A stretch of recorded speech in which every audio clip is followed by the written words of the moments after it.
As American citizens, we are often overly consumed in the overload of distractions presented to us daily.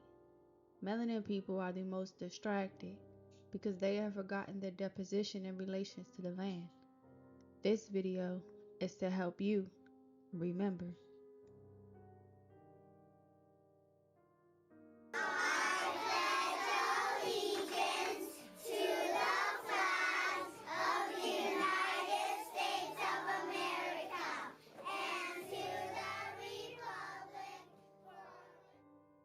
The term lynch or lynching today has a gruesome connotation surrounding it. According to Webster's dictionary, the definition of lynch or lynching means to put to death, especially by hanging, by mob action, and without legal authority. Lynching is a term that became admissible when its popularity gained momentum in the 19th century during the Reconstruction era, when judicious melanin towns or black towns were emerging and the success and progression of melanin people in the South were at its peak. We were told that a white plantation owner by the name of Willie Lynch is the initiator of the Lynching Act in America. That is partially true, but not 100%, being that the origin of the act of lynching started as a legislative law, and it originally had nothing to do with racism.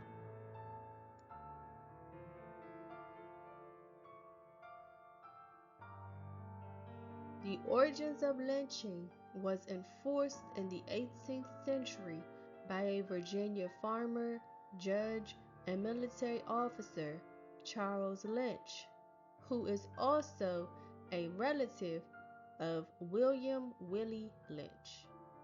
In 1780, Charles Lynch discovered that his adversaries, the Tories, were plotting to sabotage his salt mines and would attempt to overthrow him.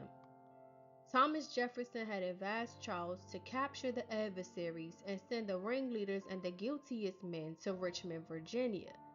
After capturing 75 adversaries, Charles instead decided to take matters into his own hands.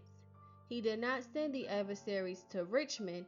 Instead, he tied the adversaries to a black walnut tree on his plantation and gave them each 39 lashes from a whip.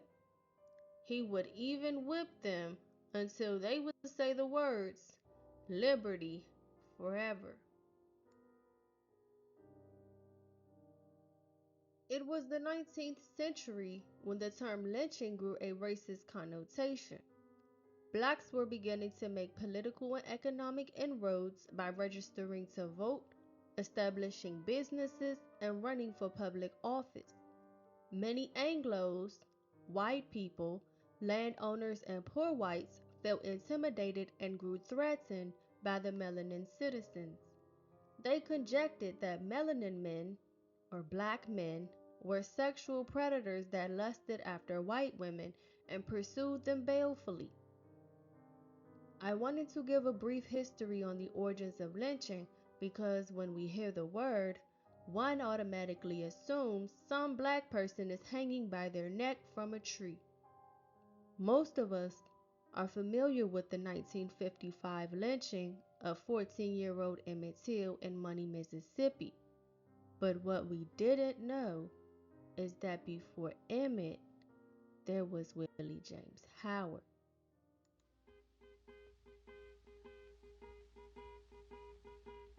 The year is 1944.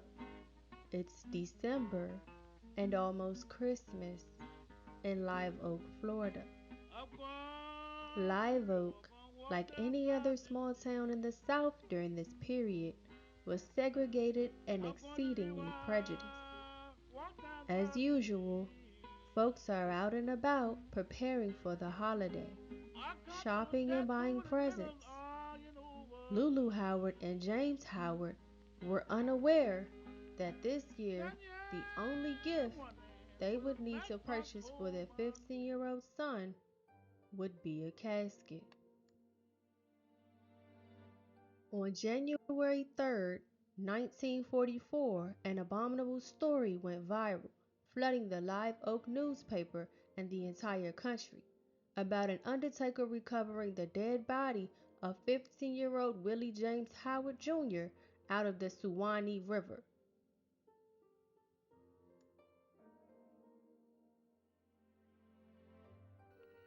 They put him into that river and let him stay there all night long.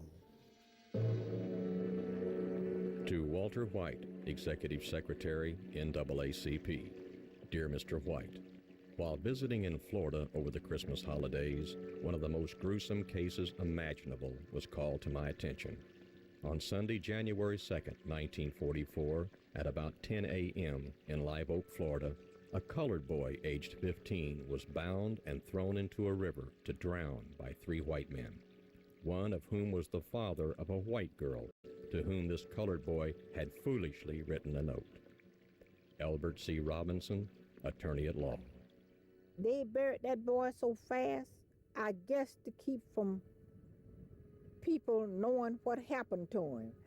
But it happened Sunday, they buried him Monday.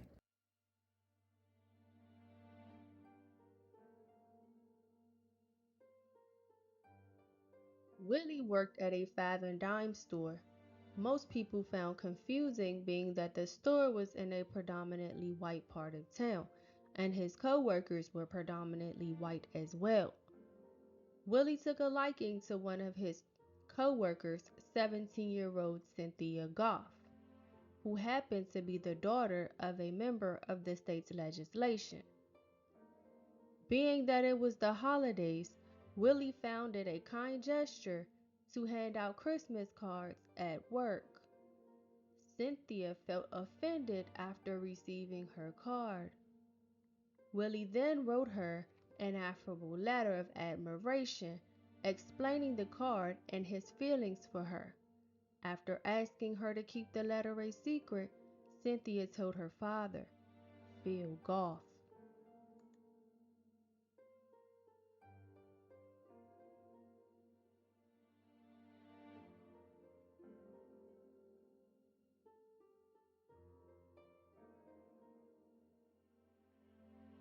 There was something strange about her walking from one end of the porch to the other one, but she didn't tell us. And so I asked about where was Willie James, and she said they came and got him, and he said it would bring him back after a while.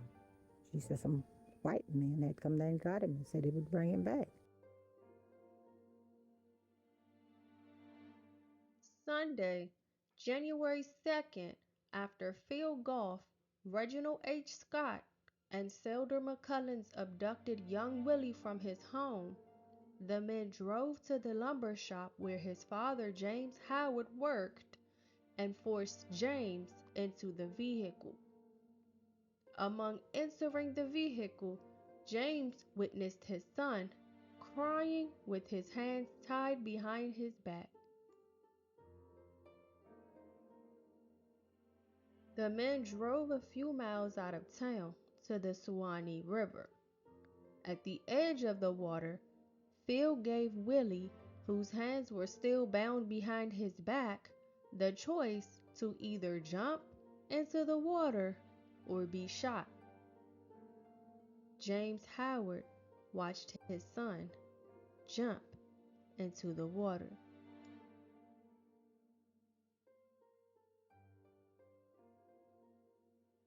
The story soon got the attention of civil rights lawyer Thurgood Marshall. Thurgood wrote Governor Holland of Live Oak and requested the men be punished. The governor suggested the case be presented in front of a grand jury. Unfortunately, the jury failed to turn in an indictment, and there was no trial. Harold T. Moore, a Live Oak native and executive secretary of the Florida NAACP chapter, went to Roy Wilkins of the NAACP for help. He gathered many people and resources, including the affidavit of Lulu Howard, Willie's mother. But it was determined that nothing could be done and that the case was just an example of white supremacy. Phil and the two other men confessed to picking up Willie and his father and stated that Willie got scared and jumped into the water on his own. The men portrayed the incident as a suicide, initiating that Willie drowned himself in the river. In fear of his life and the lives of his family members, Willie's father signed a statement agreeing with the men. No arrests were made, and James and his wife left town 3 days later.